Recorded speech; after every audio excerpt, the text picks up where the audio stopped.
It's me! Aren't I so cute? There I am, ready to face the whole world. But even by this age, I had already started to be shaped by the stories that I heard. We're all shaped by stories. In addition to the people we know, from a very early age, stories shape who we are and who we think we're supposed to be.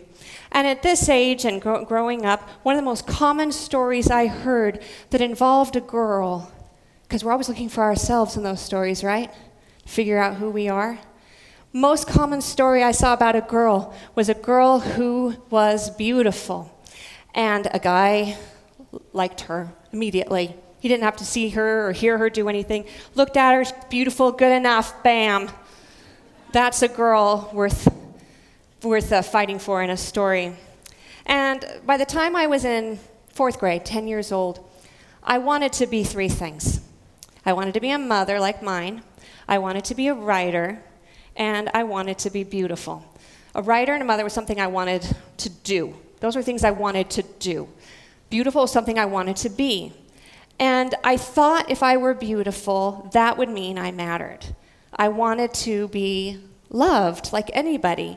And what I understood from these stories was that's what it required in order to be loved, was to be beautiful. Spoiler, conventional ideas of beauty have zero to do with how much you're worth. But it felt true to me. It felt true. And so I had this idea of I needed to be beautiful, but I wasn't. And I believed that I wasn't because people told me I wasn't. This image is from a book I wrote about elementary school. It's illustrated by the fantastic Lei Win Pham. And this illustrates something that we used to do in elementary school called rating calls. It was so common for us. I didn't even realize actually until I was an adult that everybody didn't do this. But it was a kind of torture that we put ourselves through. We don't know why. We would gather a group of girls and we would call anonymously the boys in our class and we'd ask them to rate us from 1 to 10 on looks and personality. I had a couple of friends who got, 8s and 10s. I was a solid 4. I kind of owned that spot. I remember one time there was a boy I liked, and my friend asked him what he thought about me, and he said, I don't really like redheads, but maybe if she dressed better. That next Monday when I went to school, I put on my very best corduroy pants and my very best plaid-collared shirt, and topped it, yes I did, with a beautiful cotton blue sweater. And I walked into school thinking, this was it. Now I was the girl in the story. But it made no difference. Part of the problem, of course, is that the boys were raised on the same stories, but they were the heroes in those stories. They were the ones doing things for the beautiful girls, and the beautiful girls were the only ones worth doing things for. Here I am in middle school. I mean this very delicately. By this time, I had given up on being beautiful. But I did not give up. I wanted to be a writer and being a mother. And as I got into high school, West High, Salt Lake City, woo! We started getting assigned reading, and the stories changed somewhat from what I'd been growing up on, but they were still about men. I think out of 20 books that we read, only 2 were written by women. So I understood that the stories about men and written by men were what was important. And something I still wanted to be a writer, and something I noticed with these few women writers I was exposed to is that none of them were mothers. And that went on in college as well. It's a solemn day, graduation day. In fact, I began to meet writers, and the women I met did not have children. And I read an interview with one of these women who said that she wrote before she had children. When she had children, she was no longer able to write, so her body of work was limited to those pre-years. I believed that was true. I believed that I was going to have to choose. I could be a writer, or I could be a mother. That was heartbreaking, but you know what? It also motivated me. It made me want to hurry up and get good enough and write something fast, and I worked really hard. And my first book, I spent 4 years on, and I got a lot of rejections, but eventually it did get published. And in 2003, thank you. Thanks. That's all from me. Um, in 2003, I published my first book. I finished the final draft of my second book, mailed it to my editor, and a week later, I had my first baby. From a very young age, we raised them to embrace and befriend monsters. It makes them stronger. That little baby's actually here tonight. Hello.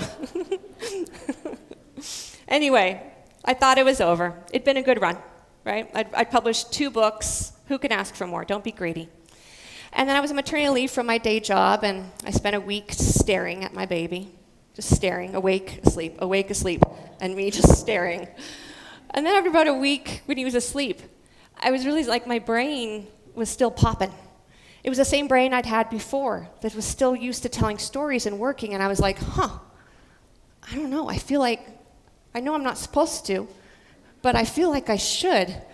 And I sat down at the computer with the baby on my lap, and while I was on maternity leave, I finished the first draft of what became Princess Academy. You guys, you set it up after Goose Girl, so you have to deliver now.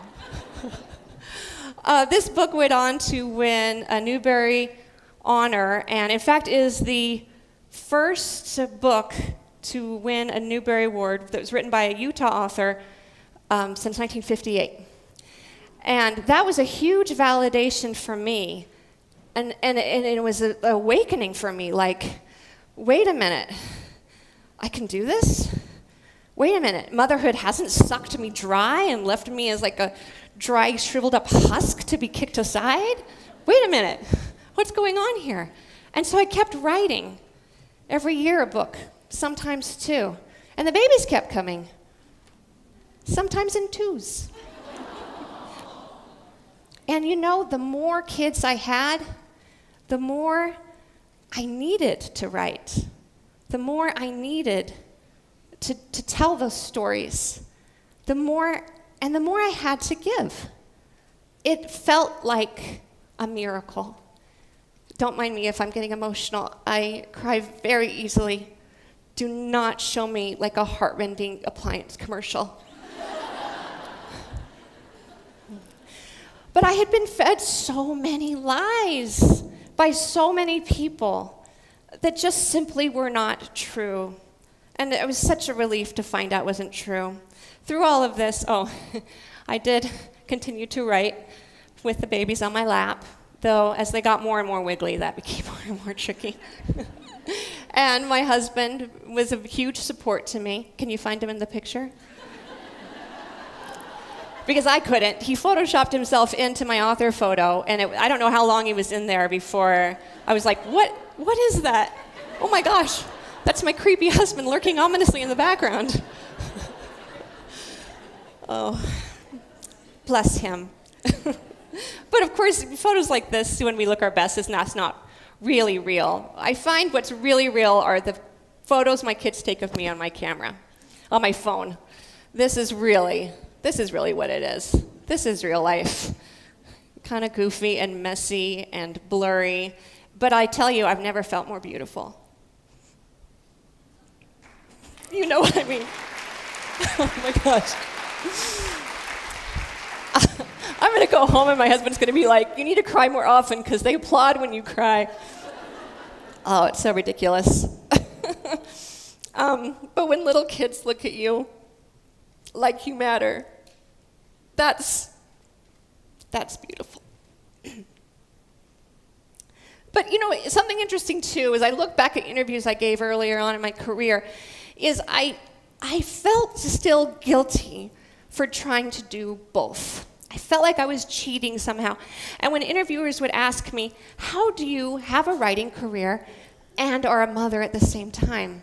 And by the way, my guy writer friends who are also fathers never get that question. It's the most common question I get from adults.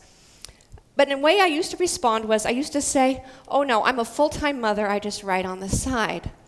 Now, it's true that my family is unquestionably the most important part of my life, but I didn't realize how belittling I was becoming.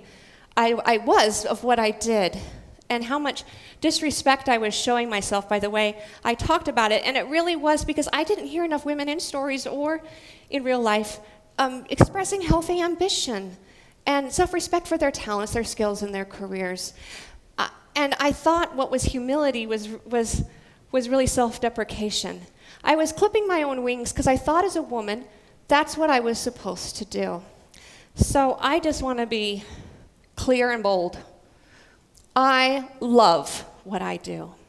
I love writing books. I love the hours poring over every single word and solving problems, because book writing, what it is really problem solving. From what word is right to what is that character doing, over and over again, thousands of problems every day, and doing it over and over again and getting it right. I love that kind of hard mental labor. And I love my family. I love my husband. I love my kids. I love being part of a big, whirling, messy, magnificent family. I love both. And I can do both. A few years ago, my husband and I created a character who can do both. She can put on the black mask and fight monsters. And she can put on the fluffy pink dress and glass slippers and have a tea party with princesses. She doesn't have to choose. And I want my son and my daughters to know they don't have to choose either. They can do both. You can do both. I travel around a lot. I've done about 500 presentations, schools, bookstores, festivals. One thing that's interesting to me at bookstores, like in this picture, mostly who comes are girls, usually with their mothers. There's a few awkward fathers in the back. They don't need to be embarrassed. They are very welcome. But there's usually one boy with a stack of my books. There he is. And he's not ashamed. He's not embarrassed. And when I talk to him to figure out what makes him different, what I find out usually is that he's homeschooled. There's something that happens to our boys when they start school and they begin to get socialized as they're trying to figure out what it means to be a boy. What they're taught is it means to be not a girl, as though that were a thing. And they are taught to dislike girls and anything to do with them. I've seen it, I've heard it hundreds of times. Because of my position, because early in my career I had a big award book, wherever I've gone in the past 15 years, I've been introduced as the writer of Princess Academy. And that title sounds girly in the diminutive sense, right? In the negative sense. Why girly should be an insult is a discussion for another day. It shouldn't, spoiler. But because of that, I've been exposed to a lot of really toxic ideas about what we do to boys and girls and what we teach them. Just one example, sometimes when I would go to a school, the administration would take the girls out of class to come hear me talk, but leave the boys behind. When a man author came to the school, everyone was invited. We're teaching them that women's voices only matter to girls, where men's voices are universally important. In the same way, we don't give books about girls to boys. We're saying to them, these stories are beneath you. This is inferior to you, whereas girls are allowed to read everything. I see it over and over again, and I hear it so often. A little boy goes to get Princess Academy, and a mom or a dad says, no, those are girl books, and pulls them away. My son read your book, and he actually liked it. Can you imagine going up to a man author and saying, my daughter read your book and actually liked it? I heard this, I'm not kidding, 1,000 times. This is our norm. My son loves your books too, but he's too embarrassed to say that. Why is he embarrassed? We've made him that way. Oh my gosh, I have my glasses on because I can't see far. What does it say? Oh, I bet you like this book even though it's about a girl. Oh my goodness. Oh yeah, and when I'm being introduced, girls, you're in for a real treat. You're gonna love Shannon Hill's books. Boys, I expect you to behave anyway. Oh, when people introduce me that way, I immediately see all the boys in the audience turn off. It is so sad. Now, we are really doing well with books. For the first time in history, we almost have parity with children's and young adult books, about 50% female protagonists, 50% male protagonists. There are plenty of great books to choose from. And in fact, I just want to say, I've asked kids when I do signings, I usually ask them, what kind of books do you like to read? And I've asked this thousands of times. And I hear, you can probably guess, what kind of books do you like to read? Humor, I like to read funny books, I like to read adventure, I like to read fantasy. I have never once heard someone say, I like to read books about boys, or I like to read books about girls. Kids don't think that way. We push that on them. And it's damaging for ways we'll get to. The other way we get stories, primarily through movies, is still far, far behind books. Just in the past decade, the top animated movies averaged 11 male characters to 4 female characters. That's not main characters. That's just any character with at least one word of dialogue and a name.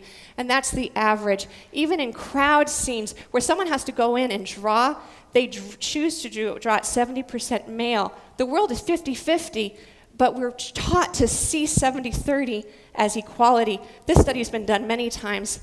The 17% equality study, for example, in groups of equal numbers, men and women, in school or business settings, if the women speak 17% of the time, they are perceived afterwards by both men and women as having spoke an equal amount of time. If the women speak 30% of the time, they are perceived as having dominated the conversation. We are holding back and silencing girls' and women's voices. And the problem with this is that stories help us develop empathy in a really profound way. Reading a novel about someone different from us, whether a different gender, a different race, a different religion, a different life experience, helps us develop empathy for that person. And if we are raising boys to not have a chance to fully develop empathy for half the human race, we're setting them up for failure. And by the same token, girls absorb this, and when they see us using telling boys their stories are not for them, their stories, boys' stories are for everyone, but girls' stories are only for girls, they are seeing and absorbing that their stories don't matter. Their stories are inferior. And they grow up absorbing and believing that. I did. I was 10, and I wanted to be a writer, I wanted to be a mother, and I wanted to be beautiful. And I wanted to be those things because I wanted to be special, right? Or not even like more special than anybody else. I just wanted to know that I mattered. And the shortcut to that would have been to be beautiful. Like this girl on Head of the Class, it was this 80s sitcom, and she was a redhead too, and everybody's like, you should do your hair like her. And so I tried. I went and got the perm. For the young people, a perm was this horrible thing we did in the 1980s. We don't know why we did it. It was this hair torture. And as you can see, my hair did not do the fabulous corkscrew curls. It just fried into this like haystack. And I tried to get my bangs up gorgeous like they were supposed to be, like a claw perched on the top of my forehead. But despite the aqua neck, it just kind of clunked down. And it's a tragedy. That's what I was trying for. Not that it mattered. It doesn't matter. I thought that when I grew up and became a famous writer, that suddenly everybody would adore me, and the people that used to tease me and make fun of me, suddenly they would love me and think I was wonderful. This never happens. Never. It's been 15 years. I waited. Nope. But you know what? Also, it doesn't matter. If it did, it's not important. This is what's important. This matters, and this matters, and this matters. And for me, when I'm alone in my computer, writing stories about girls who matter. Thank you.